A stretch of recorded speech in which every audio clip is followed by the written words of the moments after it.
One story 14 আদিপুস্তক 42 থেকে 50 অধ্যায়। Joseph দ্বিতীয় অংশ।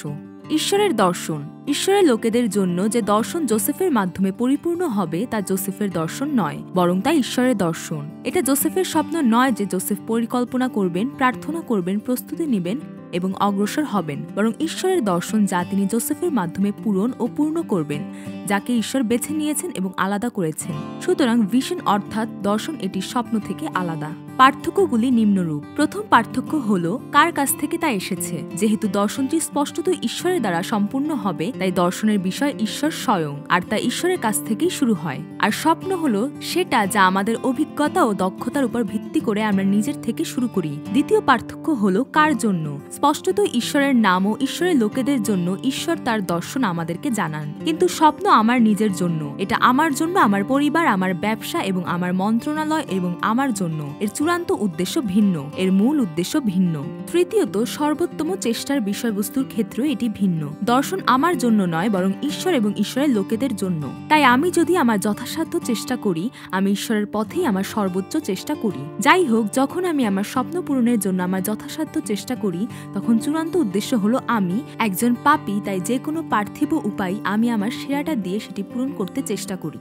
চতুর্থ পার্থক্য, যদি আমরা হাল ছেড়ে দেই সেই বিষয়। দর্শন পরিত্যাগ করা যায় না, কারণ তা নিখুঁত ঈশ্বরের কাজ, যিনি অতীত, বর্তমান এবং ভবিষ্যৎকে অতিক্রম করেছেন, যিনি ইতিমধ্যে চূড়ান্ত বিষয় অর্জন করেছেন এবং অগ্রসর হয়েছেন, এবং তা ঈশ্বরের প্রজাদের এক নিখুঁত সমাপ্তির দিকে নিয়ে যায়। আমরা হাল ছেড়ে দিতে পারি না, কারণ দর্শনের বিষয়বস্তু ঈশ্বরের, আমাদের নয়। কিন্তু আমাদের স্বপ্নের শুরু এবং বিষয়বস্তু আমরাই। তাই পরিস্থিতি এবং অবস্থার উপর নির্ভর করে আমাদের স্বপ্নগুলি বারবার পরিবর্তিত হতে পারে, এমনকি আমরা হাল ছেড়ে দিতে পারি। পঞ্চম পার্থক্য, আমরা যদি শুরু থেকেই জানতে পারি। দর্শন ঈশ্বরের কাছ থেকে আসে এবং ঈশ্বরের থেকেই শুরু, তাই আমরা তা জানতে বা বুঝতে পারি না। সময়ের সাথে সাথে আমরা জানতে পারি, তবে শুরু থেকে সেই সম্পর্কে আমরা জানতে পারি না। এই কারণে দর্শন হলো বিশ্বাসের যাত্রা, কিন্তু স্বপ্ন আমাদের সাথে শুরু হয় এবং তা আমাদের তৈরি করা, তাই আমরা এর শেষ জানি। এমনকি যদি মনে হয় যে আমাদের সেই স্বপ্ন হয়তো পূরণ হবে না, তবে আমরা তা পরিবর্তনও করতে পারি।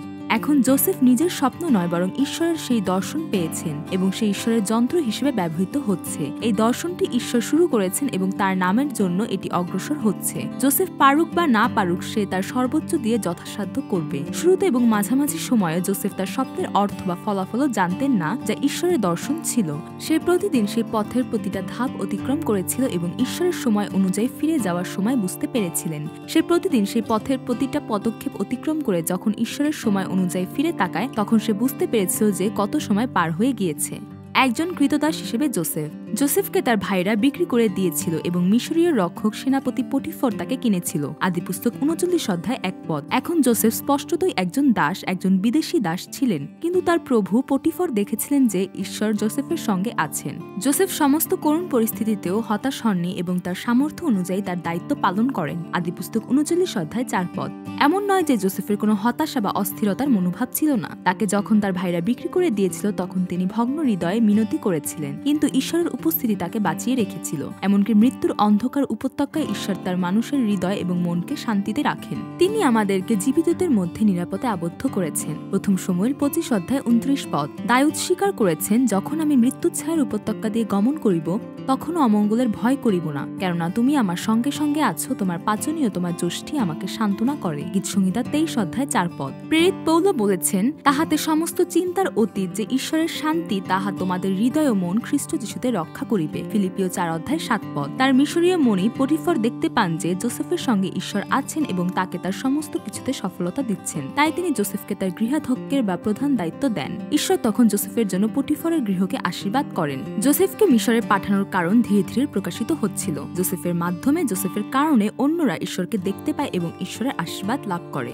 বন্দী হওয়ার পথ। যোসেফ সবে মাত্র একটি পর্যায়ে পার করেছে, কিন্তু যোসেফ এখানে মূল বিষয়বস্তু নয়। যোসেফ নিজের মঙ্গল ভাব ও ধার্মিকতা দ্বারা মিশরে তার দাসত্বের জীবনকে পরাজিত করতে পারেনি। আমাদের অবশ্যই প্রকৃত ঈশ্বরকে দেখতে হবে, যিনি এই কাজ এগিয়ে নিয়ে যাচ্ছেন। আর যোসেফকে এবার জেলে যেতে হবে, কারণ সেই কারাগারে তাকে আবার কিছুর জন্য প্রস্তুত হতে হবে।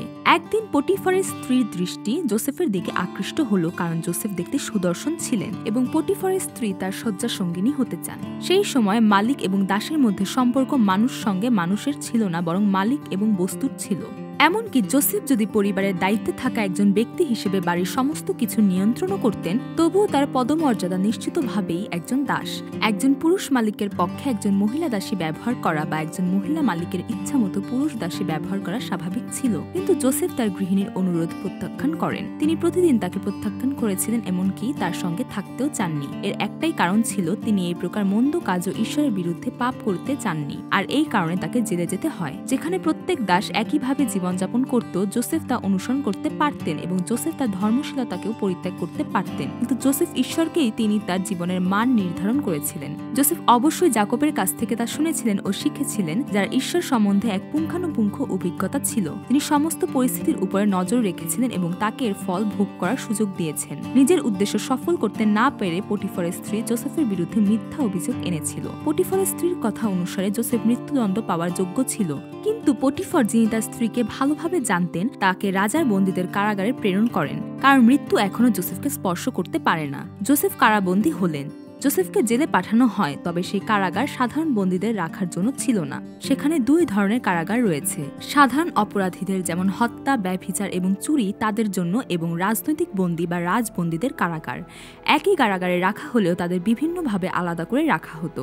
রাজনৈতিক বন্দীদের বা রাজার বন্দীদের সাধারণ বন্দীদের থেকে আলাদা রাখা হয়। এর কারণ হচ্ছে তারা দেশকে বিপদে ফেলার জন্য অন্য বন্দীদের উস্কানি ও উৎসাহ দিতে পারে। যদিও জোসেফকে সেই কারাগারে পাঠানো উচিত যেখানে সাধারণ বন্দীদের রাখা হয়, কিন্তু পটিফর জোসেফকে রাজবন্দীদের জন্য নির্দিষ্ট কারাগারে বন্দী করে রাখে। আদিপুস্তক 39 অধ্যায় 20 পদ। এই সমস্ত কিছুর পিছনে ঈশ্বরের পরিকল্পনা ছিল এবং তাকে সেখানে এক বিশেষ প্রশিক্ষণের জন্য তিনি পাঠিয়েছিলেন, এবং সেখানেও ঈশ্বরের উপস্থিতি জোসেফের সঙ্গে ছিল, যার ফলে জোসেফ কারাধ্যক্ষের প্রিয়পাত্র হয়ে উঠেছিলেন। সুতরাং জোসেফ কারাবন্দী হলেও কারাগারের অন্যান্য বন্দীদের যত্ন নিতেন এবং তাদের কাজকর্ম দেখাশোনা করতেন, কারণ তিনি মানুষের সামনে বন্দী ছিলেন ঠিকই, কিন্তু ঈশ্বরের সামনে তিনি কোনো বন্দী ছিলেন না। এরপর কিছু সময় অতিবাহিত হয়।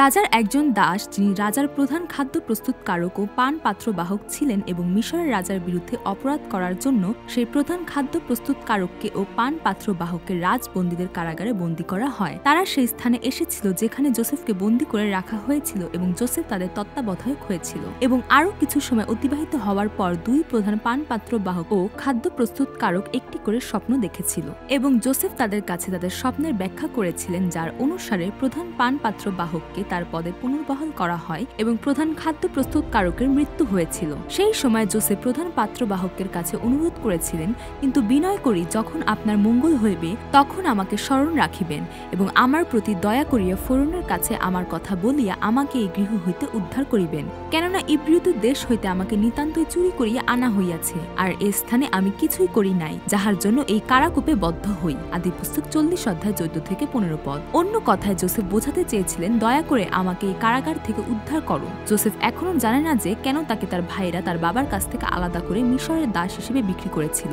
যদিও তিনি ঈশ্বর ও মানুষের বিরুদ্ধে কোনো পাপ করেনি এবং বিশ্বাস বজায় রেখেছিলেন, তবুও তিনি জানেন না যে কেন তাকে বন্দী হিসেবে কারাগারে পাঠানো হয়েছিল। কিন্তু আমরা জানি, ঠিক এই মুহূর্তে জোসেফ যেন যিশুর এক প্রতিবিম্ব, যাকে কোনো পাপ ছাড়াই তাড়না করা হয়েছিল, ক্রুশে মারা হয়েছিল, কবরে গিয়েছিলেন এবং পুনরুত্থিত হয়েছিলেন। এবং বাইবেল বলে যে পুনর্বহাল হওয়ার পর প্রধান পান পাত্রবাহক জোসেফকে ভুলে গিয়েছিলেন। জোসেফ সম্ভবত কারাগার থেকে মুক্তির দিনের অপেক্ষায় ছিলেন, যেদিন প্রধান পান পাত্রবাহক পুনর্বহাল হবে, যেমনটি জোসেফ সেই স্বপ্নের ব্যাখ্যা করেছিলেন। তিনি নিশ্চয়ই নিজের দাড়ি কামাতেন, নিজের পোশাক পরিবর্তন করতেন এবং প্রতিদিন মুক্তির অপেক্ষা করতেন। কিন্তু জোসেফের কারাগার থেকে মুক্ত হয়ে বেরিয়ে আসার জন্য ঈশ্বরের নির্ধারিত সময় তখনও আসেনি। যে স্থানে জোসেফকে বন্দী করা হয়েছিল সেখানে আক্ষরিক অর্থে মিশরের রাজার রাজনীতি ও অর্থনীতি, সামরিক বাহিনী এবং আইনবেত্তা তাদের রাখা হয়েছিল, যারা এক সময় ক্ষমতাশালী ছিল, কিন্তু যারা রাতারাতি রাজার কাছে সবকিছু হারিয়ে কারাগারে বন্দী হয়ে এসেছিল আর কেবল মৃত্যুর অপেক্ষায় ছিল। রাজতন্ত্রের মধ্যে এই জাতীয় ঘটনা প্রায়শই ঘটত।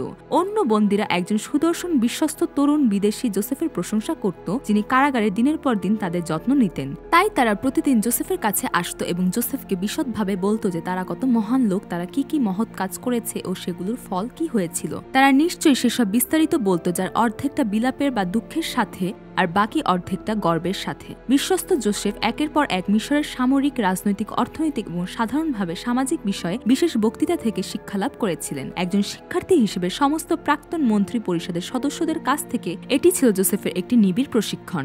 এই কারণে জোসেফকে জেলে যেতে হয়েছিল এবং দীর্ঘ সময় কারাগারে থাকার প্রয়োজন ছিল। যদিও জোসেফ অপরাধী ছিলেন না, তবুও ঈশ্বরের দর্শনের জন্য জোসেফের প্রস্তুত হওয়ার জন্য আরও বেশি সময় কারাগারে কাটাতে হয়েছিল। প্রধান পানপাত্র বাহককে পুনর্বহাল করার পরে জোসেফকে আরও 2 বছর সেই কারাগারে থাকতে হয়েছিল। সেই সময় সবচেয়ে শক্তিশালী দেশ মিশরের প্রধানমন্ত্রী হওয়ার জন্য জোসেফের আরও প্রস্তুতির প্রয়োজন ছিল।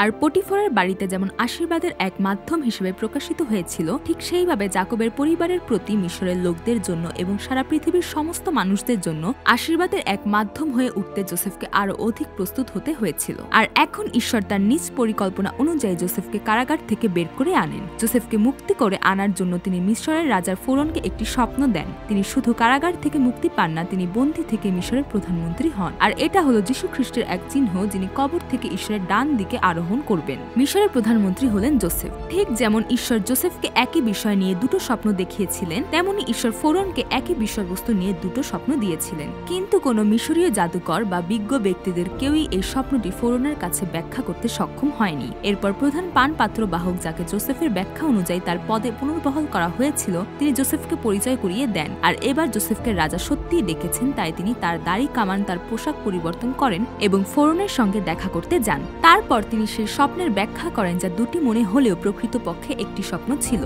কিন্তু জোসেফ যদি শুধু ফোরনের স্বপ্নের অর্থ বলে দিতে পারতেন, তাহলে তিনি যা করতে পারতেন তা হলো কারাগার ছেড়ে মিশরের সাধারণ মানুষ হিসেবে বসবাস করা, অথবা ভাইদের বিরুদ্ধে ক্রোধ নিয়ে বাবার কাছে ফিরে যাওয়া। কিন্তু জোসেফ যেভাবে ব্যাখ্যা করতে পেরেছিলেন তা কারাগারে থাকার সময় তিনি শিখেছিলেন। বাইবেল বলে, অতএব এখন ফোরন একজন সুবুদ্ধি ও জ্ঞানবান পুরুষের চেষ্টা করিয়া তাহাকে মিশর দেশের উপরে নিযুক্ত করেন। আর ফোরন এই কর্ম করুন, দেশে অধ্যক্ষগণ নিযুক্ত করিয়া যে 7 বৎসর শস্য বাহুল্য হইবে, সেই সময় মিশর দেশ হইতে শস্যের পঞ্চমাংশ গ্রহণ করুন। তাহারা সেই আগামী শুভ বৎসর সমূহের ভক্ষ্য সংগ্রহ করুন ও ফোরনের অধীনে নগরে নগরে খাদ্যের জন্য শস্য সঞ্চয় করুন ও রক্ষা করুন। এই রূপে মিশর দেশে যে দুর্ভিক্ষ হইবে, সেই দুর্ভিক্ষের 7 বৎসরের নিমিত্ত সেই ভক্ষ্য দেশের জন্য সঞ্চিত থাকিবে, তাহাতে দুর্ভিক্ষে দেশ উচ্ছিন্ন হইবে না। আদিপুস্তক 41 অধ্যায় 33 থেকে 36 পদ। জোসেফ কেবল ফোরনের স্বপ্নের ব্যাখ্যাই করেননি, বরং সেই সঙ্গে এর সমাধানের জন্য পরামর্শ দিয়েছিলেন। প্রাচুর্যের বছরগুলিতে শস্যের 1/5 কাটা এবং প্রতিটি শহরে সংরক্ষণ করার প্রস্তাবটি কেবল মাত্র চমৎকার রাজনৈতিক এবং অর্থনৈতিক জ্ঞানের উপর ভিত্তি করেই করা যেতে পারে। আর ব্যাখ্যা শোনার পর ফোরন জোসেফকে প্রধানমন্ত্রী করেন। আমরা দেখি জোসেফের মাধ্যমে কেবল মিশরই নয়, আশেপাশের জাতিগুলো রক্ষা পায়। সেই সময় জোসেফের বয়স ছিল 30 বৎসর। তার ভাইরা তাকে মিশরে বিক্রি করে দেওয়ার পর 13 বছর অতিবাহিত হয়ে গেছে। বাইবেল অনুসন্ধান। এখন আসুন জোসেফের জীবনকে উল্টো দিক থেকে অনুসন্ধান করা যাক। জোসেফ প্রধানমন্ত্রী হন। ফোরন স্বপ্ন দেখেছিলেন, কিন্তু কে মধ্যস্থতা করেছিল? প্রধান পানপাত্র বাহক মধ্যস্থতা করেছিল, যাকে জোসেফের স্বপ্নের ব্যাখ্যার অনুযায়ী তার পদে পুনর্বহাল করা হয়েছিল। তাহলে জোসেফের সাথে প্রধান পানপাত্র বাহকের কোথায় দেখা হয়েছিল? কারাগারে দেখা হয়েছিল। কেন জোসেফ কারাগারে গেলেন? কারণ পটিফরের স্ত্রীর মিথ্যা অভিযোগের কারণে। তাহলে পটিফরের স্ত্রীর সঙ্গে দেখা হলো কিভাবে?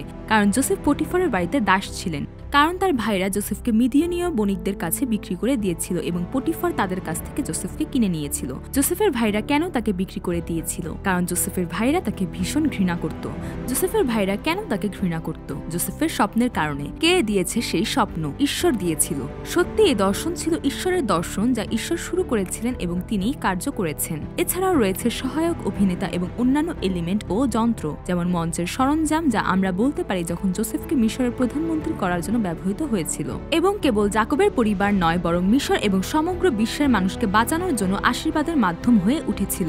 সেখানে কিছু উত্তম চরিত্র ছিল, যেমন জাকব এবং পটিফর, কারারক্ষী এবং মিশরের ফৌরন। আর খলনায়কেরা ছিল যেমন ভাইয়েরা, যারা জোসেফের সাথে বিশ্বাসঘাতকতা করেছিল, পটিফরের স্ত্রী যে জোসেফকে প্রলুব্ধ করার ষড়যন্ত্র করেছিল ও মিথ্যা অভিযোগে অভিযুক্ত করেছিল, এবং প্রধান পানপাত্র বাহক যে সাহায্য পাওয়ার পরেও জোসেফকে ভুলে গিয়েছিল। আমাদের জীবনেও এমন কিছু চরিত্র রয়েছে যা ঈশ্বরের দর্শন প্রকাশ করার জন্য ব্যবহৃত হয়। জোসেফের জীবনের মধ্য দিয়ে আমাদের অবশ্যই বিশ্বাসের মাধ্যমে সে লোকদের পিছনে যে ঈশ্বরের হাত রয়েছে তা দেখতে সক্ষম হতে হবে। জোসেফের ভাইদের উপলব্ধি। পরে জোসেফ একজন প্রধানমন্ত্রী হওয়ার জন্য যে সময় অতিবাহিত হয়েছিল, তার মধ্য দিয়ে জোসেফ ঈশ্বরের কার্যকে উপলব্ধি করেন, এবং যখন তিনি বুঝতে পারেন এবং স্বীকার করেন যে তার ভাইয়েরা, পটিফরের স্ত্রী এবং প্রধান পানপাত্র বাহক যে এক মুহূর্তের জন্য নিজেকে ভুলে গিয়েছিল, তারা মুখ্য বিষয় নয়, কিন্তু সকলই ঈশ্বরের পরিকল্পনা ছিল, তখন জোসেফ তাদের ক্ষমা করেন। যাই হোক, জোসেফ সাথে সাথেই তার ভাইদের গ্রহণ করেন না, না, বরং তাদের পরীক্ষা করেন। আদিপুস্তক 42 অধ্যায়। তিনি দেখতে পান যে তার ভাইরা বিন্যামিনের সঙ্গে কতটা পরিণত ব্যবহার করছে, যিনি যোসেফের মতোই ঘৃণা ও দুঃখ পেয়ে বড় হয়েছিল। পরিশেষে ইতিমধ্যে আমরা যেমন দেখছি যে জিহুদা বিন্যামিনের হয়ে স্বেচ্ছায় নিজেকে উৎসর্গ করেছিলেন, আর তার ভাইদের কাছে যোসেফ নিজেকে প্রকাশ করার মধ্য দিয়ে এর সমাপ্তি ঘটে। এই প্রক্রিয়া যোসেফের বড় ভাইরা তাদের সঙ্গে হওয়া নিপীড়নের প্রতিবাদ করে বলেছিল, ঈশ্বর আমাদের প্রতি এক কি করিলেন। কিন্তু তারা জানে এবং আমরাও জানি যে তারা কি করেছিল। আর তাহারা পরস্পর কহিলেন, নিশ্চয়ই আমরা আপনাদের ভাইয়ের বিষয়ে অপরাধী, কেননা সে আমাদের কাছে বিনতি করিলে আমরা তাহার প্রাণের কষ্ট দেখিয়াও তাহা শুনি নাই। এই জন্য আমাদের উপরে এই সংকট উপস্থিত হইয়াছে। আদিপুস্তক 42 অধ্যায় 21 পদ। এবং অবশেষে জিহুদার মাধ্যমে তারা স্বীকার করে, কিসেই বা আপনাদিগকে নির্দোষ দেখাইব, ঈশ্বর আপনার দাসদের অপরাধ প্রকাশ করিয়াছেন। এটা শুধুমাত্র হারিয়ে যাওয়া রূপোর বাটির বিষয় ছিল না, এ তাদের সেই অপরাধও ছিল যে তারা চাপা দেওয়ার চেষ্টা করেছিল। ঈশ্বর আমাকে এখানে প্রেরণ করেছেন। যোসেফ বলে, আমি যোসেফ তোমাদের ভাই, যাহাকে তোমরা মিশরগামীদের কাছে বিক্রয় করিয়াছিলে। আদিপুস্তক 45 অধ্যায় 4 পদ। কেননা প্রাণ রক্ষা করিবার জন্যই ঈশ্বর তোমাদের অগ্রে আমাকে পাঠাইয়াছেন। এটা একটা স্বীকারোক্তি যে যা কিছু ঘটেছিল সে সবই ঈশ্বর দ্বারা করা হয়েছিল। অতএব তোমরাই আমাকে এই স্থানে পাঠাইয়াছ, তাহা নয়, ঈশ্বর পাঠাইয়াছেন। এবং আমাকে ফোরনের পিতৃস্থানীয় তাহার সমস্ত বাটির প্রভু ও সমস্ত মিশর দেশের উপর শাসনকর্তা করিয়াছেন। আদিপুস্তক 45 অধ্যায় 8 পদ। যোসেফের ভাইয়েরা নয়, যা কিছু ঘটেছিল সবকিছু ঈশ্বরের দ্বারাই হয়েছিল। যোসেফের মতোই আমাদের জীবনেও তার স্বীকার করতে হবে। গোশন প্রদেশে বাস করুন। 22 বছর ধরে মিশরের দাস, বন্দী ও একজন প্রধানমন্ত্রী হিসেবে বসবাস করার পর যোসেফ মিশরের সমস্ত আড়ম্বর সম্বন্ধে জানেন। ঈশ্বর আব্রাহাম, ইসহাক ও যাকবকে ক্রমাগত বলেছিলেন যে মিশর বসবাসের স্থান নয়। এর কারণ হলো মিশর থাকার জায়গা নয়, বরং যাত্রা শুরু করার জায়গা। তাই মিশরে আসার প্রথম থেকে যোসেফ তার ভাইদের গোশনে থাকতে বলেন। গোশন বিশেষ কোনো জায়গা ছিল বলে নয়, কিন্তু তা মিশরীয় প্রাচুর্যময় জীবনের থেকে আলাদা একটি জীবনের জন্য। এই পার্থক্য কনান দেশে যাত্রার পরে অব্যাহত থাকে। যোসেফের বিশ্রাম। সময় এগিয়ে চলে এবং তার পিতা যাকব মিশরে যোসেফের সাথে বসবাস করার 17 বছর পেরিয়ে যায় এবং যাকব মারা যান। সময় আবার দ্রুত চলে যায় এবং যাকবের মৃত্যুর পর 54 বছর অতিবাহিত হয়েছে। যাকব মারা যাওয়ার সময় যোসেফের বয়স ছিল 56 বছর এবং এখন যোসেফের বয়স 110 বছর, যিনি তার মৃত্যু শয্যায় রয়েছেন। বাইবেল কেবল মিশরে যোসেফের সঙ্গে 17 বছর কাটানোর সময় যাকবের আশীর্বাদ ও মৃত্যুর কথা উল্লেখ করা হয়েছে এবং যাকবের মৃত্যুর পরে 54 বছর সম্পর্কে নীরব থাকা হয়। মিশরে যোসেফের কতটা ক্ষমতা ছিল এবং তিনি কিভাবে মিশরের ধন সম্পদ উপভোগ করেছিলেন তা দেখানোর জন্য বাইবেল লেখা হয়নি। যোসেফ ঈশ্বরের দর্শন গ্রহণ করেন, সেই দর্শন অনুযায়ী জীবনযাপন করেন, তার মিশন পূর্ণ করেন এবং বিশ্রামে প্রবেশ করেন এবং এই ইচ্ছা রেখে যে তার অস্থি মিশরে কবরপ্রাপ্ত হবে না, কিন্তু এই স্থান থেকে বহন করে নিয়ে যাওয়া হবে, যেমনটি আব্রাহাম, ইসহাক এবং যাকব করেছিলেন। যোসেফও তার সারা জীবন দিয়ে প্রমাণ করেছিলেন যে তিনি এই পৃথিবীতে একজন বিদেশী ছিলেন। ঈশ্বরের উদ্যমের এই কথা প্রকাশ করে যে ঈশ্বরের লোকেরা কিভাবে আব্রাহামের সাথে, ইসহাকের মাধ্যমে এবং যাকবের সাথে যোসেফের মাধ্যমে এই পৃথিবীতে বাস করবে এবং এখন যাকবের 12 পুত্রকে নিয়ে শুরু হওয়া ইসরায়েল নামক একটি জাতির মাধ্যমে ঈশ্বরের উদ্যমের পুনরুত্থানের কথা অব্যাহত থাকবে। আমেন।